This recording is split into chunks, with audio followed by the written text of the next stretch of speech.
Now, the next piece I wanted to cover was sent in by a listener, and it's an alleged interview with a reptiloid creature. And this is an actual physical interview. This isn't channeled stuff. So it's an actual physical meeting between a human being and this other humanoid. Now, apparently this meeting took place in Sweden in 1999 and was then edited and shortened at the request of this being, this reptoid being, and then passed on to some reliable friends to do the translation. So it's been translated into German, English, Spanish, Italian, and French. And these are the transcripts of 2 interviews that allegedly took place. Now, the idea of reptiloid or reptoid-type beings has been around in UFO lore for a long, long time. And I guess the most prominent case is the abduction of Betty and Barney Hill, a very famous abduction where she described reptilian-looking beings with kind of scaly skin and drew what they looked like.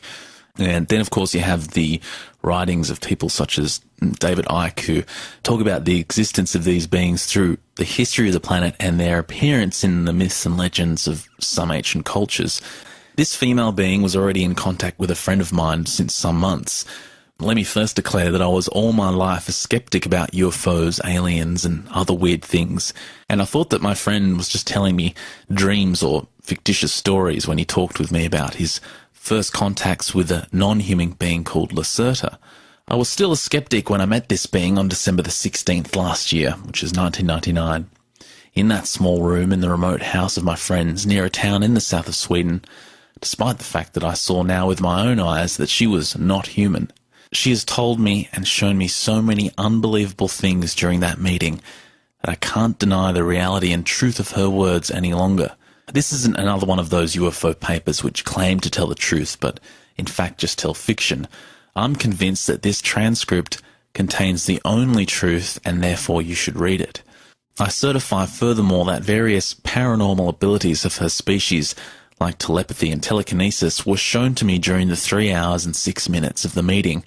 I can't expect from you that you believe my simple words without evidence, but I can't give you that evidence. Please read the transcript and think about it, and you will maybe see the truth in these words. So you're still with me on this one? It gets a little weirder as we go along. I'll read some of the questions and some of the answers this being gives. The first question asked is, first of all, who are you and what are you? Are you an extraterrestrial species, or can your origin be found on this planet? The reptoid being answers, as you could see with your own eyes, I'm not a human being like you, and to be honest, I'm no real mammal. I'm a female reptile being belonging to a very old reptilian race. We are the native Terrans, and we have lived on this planet for millions of years.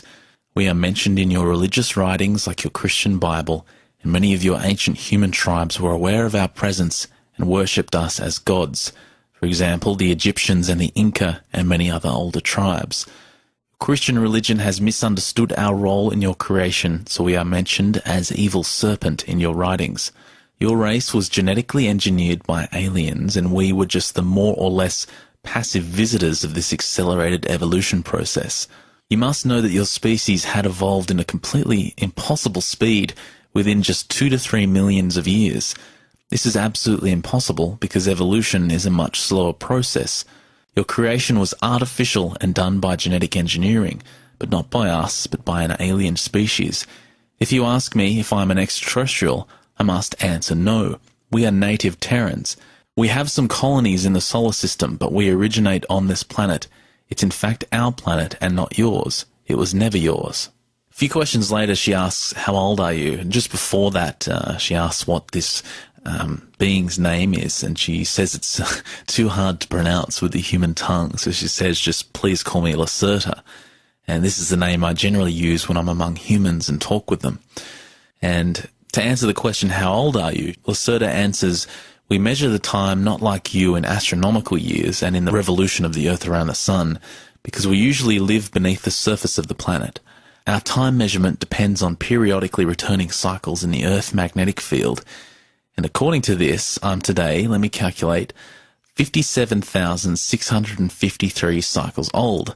I had reached the adult phase of my awareness at 16,337 cycles ago, which is a very important date for us. According to your human time scale, I'm around 28 years old. The question is then asked, what is your task? Do you have a job like us? And she answers, to say it with words, I'm a curious student of the social behaviour of your species. That's why I'm here to talk to you. That's why I've revealed my real nature to you and your friend, and that's why I've given you all this secret information. I will try to answer all your questions on many sheets of paper. I will see how you react, how others of your kind react. There are so many crazies and liars of your kind on this planet who claim to know the truth about us, about UFOs, about aliens, and so on. And some of you believe their lies. I'm interested to see how your species will react if you make the truth public. I'm quite sure every one of you will refuse to believe my words, but I hope I'm wrong, because you need to understand if you want to survive the coming years. The interviewer states, yes, I understand, but can you give me now just a short answer? Are UFOs real flying objects piloted by extraterrestrials, or do they belong to your species? She answers, some UFOs, as you call them, belong to us, but most don't. Most of the mysterious flying objects in the sky are not technological devices, but mainly misinterpretations of natural phenomena that your scientists have not yet understood. Nevertheless, some UFOs are real craft belonging either to your own species or to other alien species, or at last to us. She says if you read a report of a sighting of a metallic, bright grey cigar-shaped cylindrical object with a length of, let's say, between 20 and 260 of your metres, and if this object had made a very deep humming sound, and if there were 5 bright red lights on the surface of this cigar-shaped object, then it's likely that someone has seen one of our ships.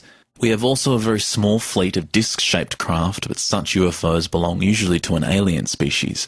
Triangular UFOs belong generally to your own military, but they use foreign technology to build them. Now, I'm going to skip a fair way ahead, and if you want to see all the questions and answers in this transcript, head on over to mysteriousuniverse.org, and I'll put the link to the Lacerta interview.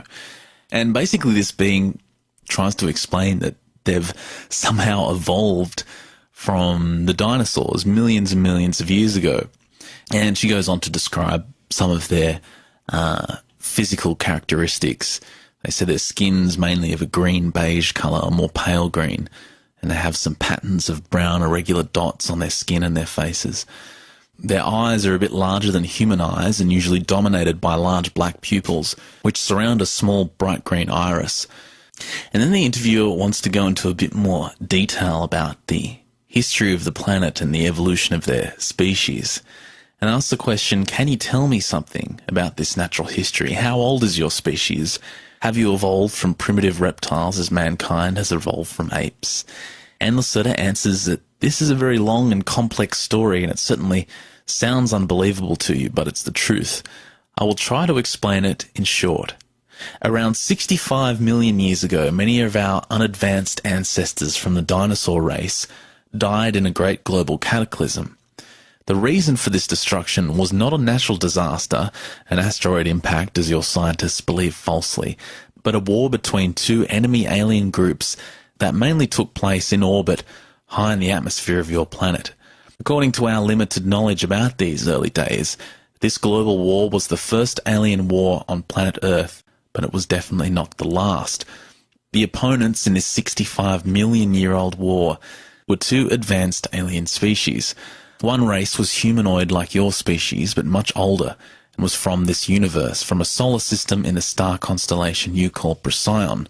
The other species, about which we do not know so much, was a reptilian species, but they have nothing to do with our own species, because we have evolved from local saurians without exterior influence. The advanced reptilian species came not from this universe, but from, well, how should I explain it to you? Your scientists have not really understood the true nature of the universe, because your illogical mind is not able to see the easiest things and relies on wrong mathematics and numbers. Let me say that you are nearly as far away from understanding the universe as you were 500 years ago. To use a term you will maybe understand, the other species came not from this universe, but from another bubble in the foam of the omniverse. You would call it maybe another dimension. The fact you should remember is that advanced species are able to walk between bubbles by use of, as you would call it, quantum technology, and sometimes in special ways only by use of their mind. She then goes on to describe how these two species were apparently on Earth To get copper, of all things, these two races tried to communicate peacefully but were not successful, and a global war started within months. She says the humanoid species seemed to be successful during the first time, but in the last battle the reptilians decided to use a mighty experimental weapon, a special kind of fusion bomb which should destroy the life forms on the planet, but should not harm the valuable raw materials and the copper. The bomb was fired from space and detonated at a point of your planet you call Middle America. As it detonated in the ocean, it produced an unpredictable fusion with hydrogen, and the effect was much stronger than the reptilians had expected. A deadly radiation, an overproduction of fusion oxygen, and a fallout of different elements in a nuclear winter lasted for nearly 200 years. Most of the humanoids were killed, and the reptilians lost their interest on the planet after some years. Planet Earth was on its own again, and the animals on the surface died. Nearly all dinosaurs and reptilians were dead within the next 20 years. Some of them, especially those in the oceans, were able to survive for the next 200 to 300 years. But these species also died because the climate had changed. The nuclear winter ended after 200 years, but it was colder on Earth than before. Despite the cataclysm, some species were able to survive: fish, birds, mammals, various reptiles like crocodiles. And there was a special kind of small but advanced dinosaur which had developed together with the last large animal reptilians, like the species you called Tyrannosaurus. Now, she continues to say that this was basically their ancestors, and they evolved from this, I guess, iguanodon-type dinosaur to become the species today. And here's a really interesting part she reveals for humans. She says, around 1.5 million years ago, another alien species arrived on Earth. She adds it was surprisingly the first species for over 60 million years, and this would be more surprising for you if you were to know how many different species are here today. She says the interest of this humanoid species, you call them Elohim today, was not the raw material and the copper. It was, to our astonishment, the unadvanced ape humanoids. Despite our presence on the planet, the aliens decided to help the apes evolve a little bit faster, to serve them in the future as some kind of slave race in coming wars. The fate of your species was not really important for us, but we didn't like the presence of this Elohim on our planet, and they didn't like our presence in their new galactic zoo. So your 6th and 7th creation was the reason for a war between us and them. You can read about that war partly in the book you call the Bible, in a very strange way of description. The real truth is a very long and difficult story. And the interviewer then asks her not to continue and wanted to ask some specific questions. One of those is, how many alien species are active on Earth at the moment? And Lacerta answers, as far as we know, 14 species, 11 from this universe and 2 from another dimension, and 1 very advanced from a very different plane. Don't ask me for names because nearly all are not pronounceable for you. 8 of them are not pronounceable even for us. Most of the species, especially the more advanced, are just studying you as animals, and they are not very dangerous to you or to us, and we work together with some of them. 3 species are hostile, including the one which was in contact with your governments and has exchanged their technology for important things and which has betrayed your kind. There was and is a cold war between 2 of these hostile races during the last 73 years, and the 3rd species seems to be the winner in this useless struggle. Then she gets asked, what do the hostile alien races want? And she answers, various raw materials, including copper for their technology, your water, and certain chemical elements in your air. Furthermore, 2 of the species are also interested in your body, in your human tissue and blood, because their own genetic structure is defective through bad evolution and radiation, and they need intact strings from your kind and from animals to repair their own genetics again and again. They aren't able to fully repair the defects completely because their DNA and your DNA is not fully compatible. They try to make more compatible crossbreeds between you and them by use of artificial fertilizations and artificial wombs. We suppose that the coming war between the 3 races, or between you and one or all of them, will be fought for raw material, hydrogen, air, and your DNA. So I'll leave that with you. If I read any more, it would take up a whole episode. It's a huge transcript. And in the second interview, there's actually 2 of them. It gets really interesting because the interviewer shows her some photos of UFOs, and she allegedly is able to determine whether they're real or fake. And goes on to talk about how a lot of the UFO sightings are, in fact, secret military projects from the US. And I thought it was interesting how she said in that interview how they're a completely different species to some of the other reptilians that are allegedly sighted in UFO abductions, and especially in UFO lore there's an association between the Greys and the reptilians. So it all makes it very confusing, but an entertaining read as always, and I thought it was a while since we had something really, really out there to include in the show. And it's true that these stories really do capture everyone's imagination. I mean, Chernivog just posted a few hours ago a few articles on Phil Schneider, who claimed to be one of the engineers working on the alleged Dulce base and had a bit of a scrap with the Greys in the 70s. And that particular post has already got 7 comments on the site. It's only been up for a couple of hours. So as I said, these stories are always fun, despite how questionable they are.